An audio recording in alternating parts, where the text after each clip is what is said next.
Bonjour, bienvenue sur Paris Normandie. Très heureux de vous retrouver pour cette seconde émission de la quotidienne de PN. Alors qu'est-ce que c'est? Eh bien, c'est le nouveau programme qui vous est proposé par la rédaction de Paris Normandie.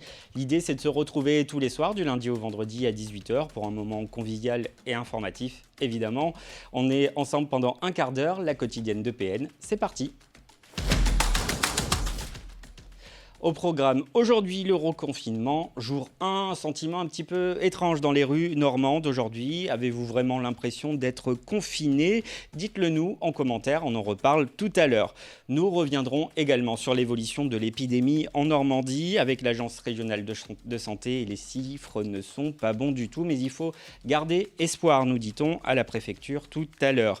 Demain, c'est Halloween et après-demain, c'est la Toussaint. On va s'intéresser à une association qui s'occupe d'intérêt les indigents, c'est-à-dire ces personnes qui sont souvent très pauvres, sans famille ni amis. Un reportage un petit peu difficile à suivre dans cette émission.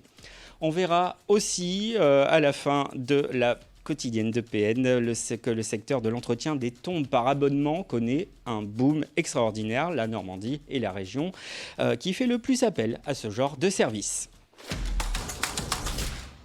Qui a dit que nous étions confinés? Eh bien, c'est Emmanuel Macron mercredi dernier. Partout aujourd'hui, en ce premier jour de confinement, l'atmosphère était quand même très différente que lors du premier confinement au printemps dernier. Regardez un petit peu ces images. Elles ont été tournées donc en mars 2020 par l'ami Sylvain Richoun. Elles montrent une ville de Rouen absolument déserte. Et aujourd'hui, vous l'avez peut-être remarqué, il y a quand même un petit peu plus de vie. Il faut dire que pour ce reconfinement, le travail en présentiel se poursuit pour un certain nombre d'entre nous. Un peu plus de commerces sont ouverts également. Le BTP continue de travailler. Martin Torrent est allé à votre rencontre pour voir un petit peu comment vous viviez cette période. Vous sentez-vous confiné? On vous écoute. Non. Du fait qu'on travaille, j'ai pas travaillé au premier confinement, je travaille à celui-ci. Du fait qu'on a un protocole sanitaire qui est en place, non, je me sens pas spécialement confiné. Il y a du monde dans Rouen. Je vends des téléphones et les gens ont le droit de se déplacer pour acheter des téléphones, qui n'est pas forcément pour moi un bien essentiel. Donc non, je sens pas qu'il y a un vrai confinement comme la première fois, quoi, tout simplement. Bah là pas vraiment parce que je sais pas, c'est le deuxième confinement et j'ai l'impression que c'est un peu moins strict et les personnes font moins attention. Moins qu'en mars. Pas personnellement, je l'étais déjà un peu avant vu mon âge, donc ça change rien.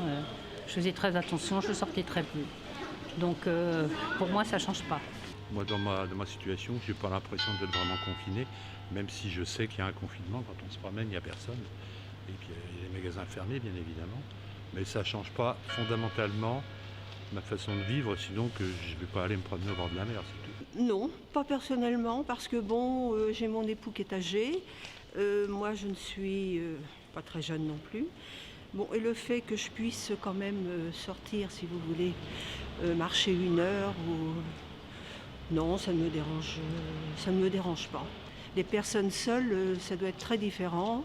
Et puis les jeunes, c'est autre chose aussi, hein. Surtout les jeunes qui sont à plaindre.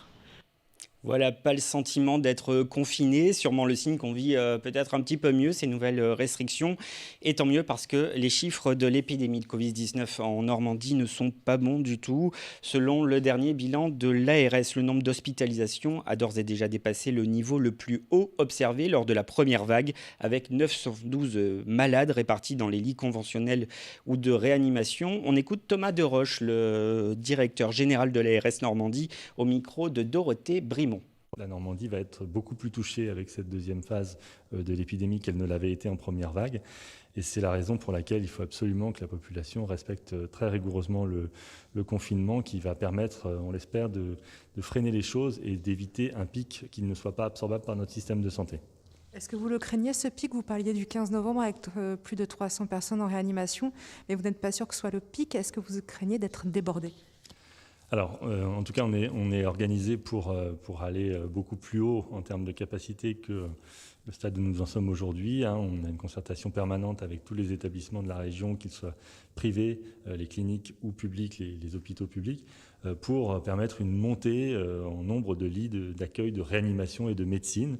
Ça s'organise bien, les acteurs coopèrent bien, ils acceptent la contrainte, ça veut dire qu'il faut aujourd'hui déprogrammer des actes. On a passé des consignes pour que les hôpitaux et les cliniques reportent dans le temps tout ce qui peut être reporté sans perte de chance pour le patient, toutes les interventions chirurgicales non urgentes.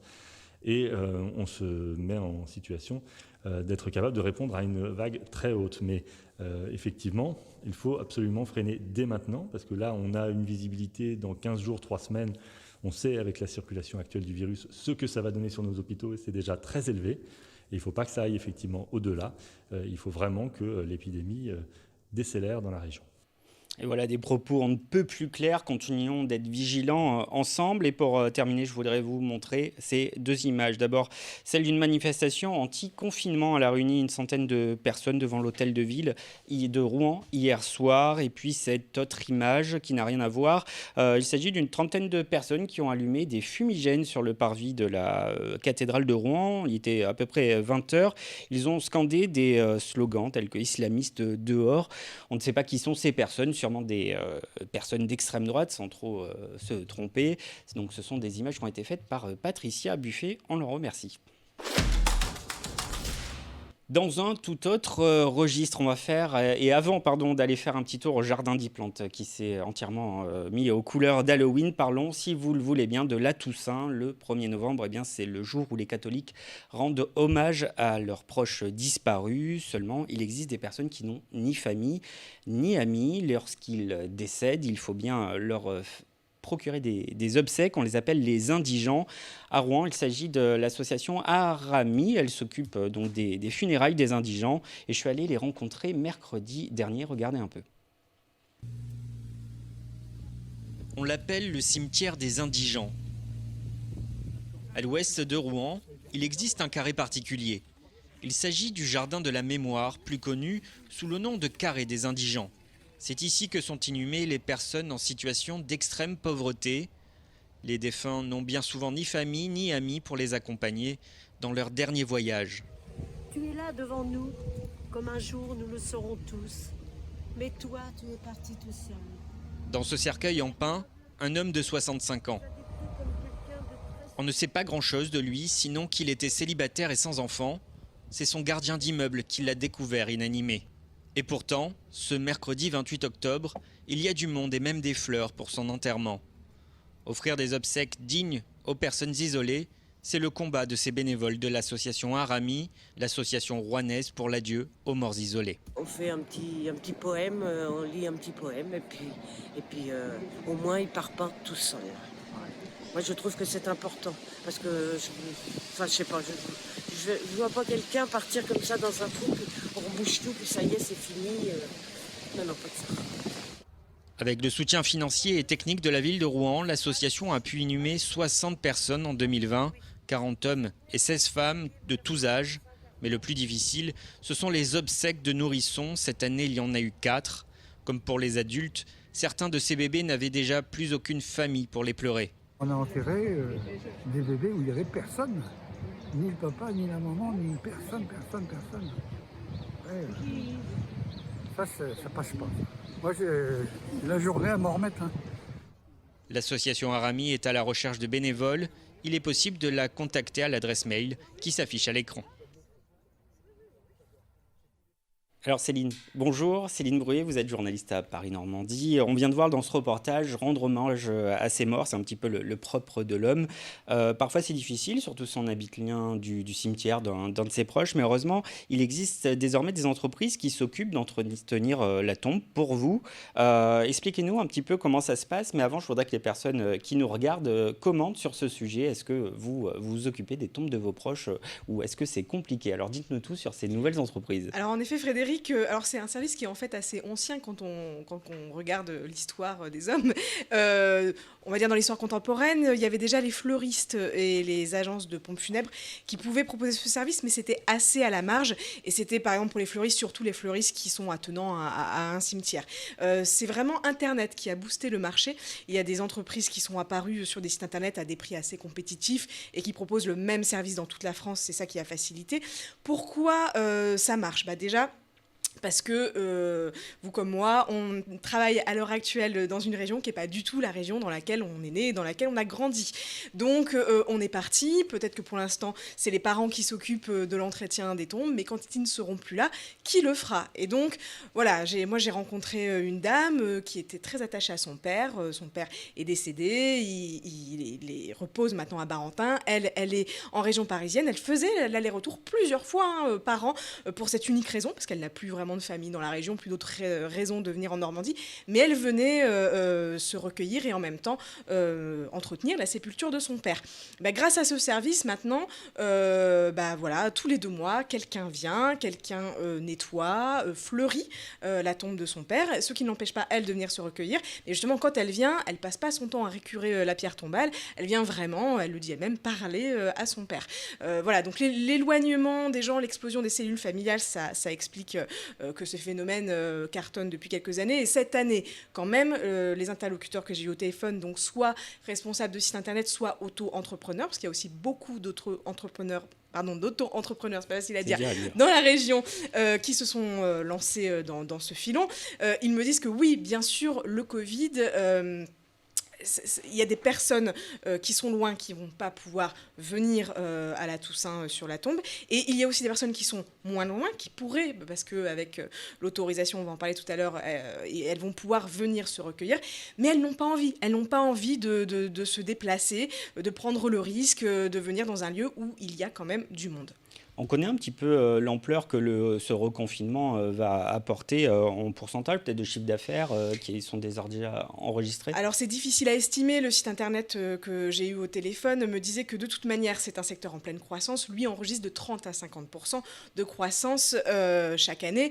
Donc voilà, c'est difficile à dire cette année à quoi va être due sa croissance. Mais les gens lui disent au téléphone, je ne vais pas pouvoir me déplacer à cause de la crise sanitaire. Donc j'ai besoin que quelqu'un fleurisse la tombe parce que ça me tient à cœur, j'ai toujours cet attachement.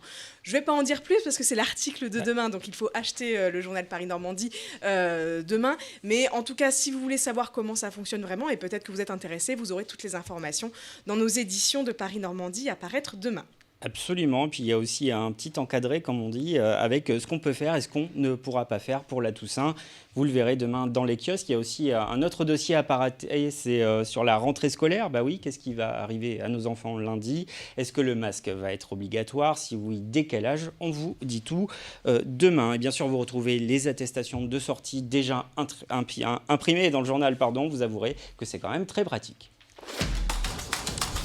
Voilà, et pour finir ici, vous le voulez bien, on va aller au Jardin des Plantes. Et surtout si vous habitez à plus d'1 kilomètre du Jardin des Plantes, parce que vous ne pourrez pas vous y rendre, voici les images du parc entièrement redécoré aux couleurs d'Halloween. On vous laisse quelques instants dans ce parc, une petite bouffée d'air frais.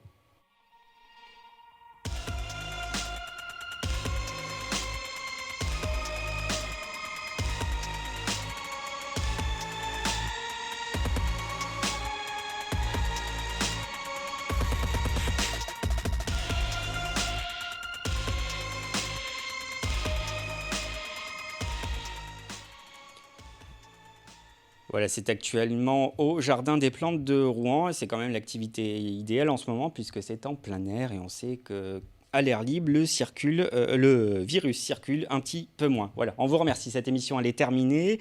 On vous retrouve lundi à 18h. Bon week-end.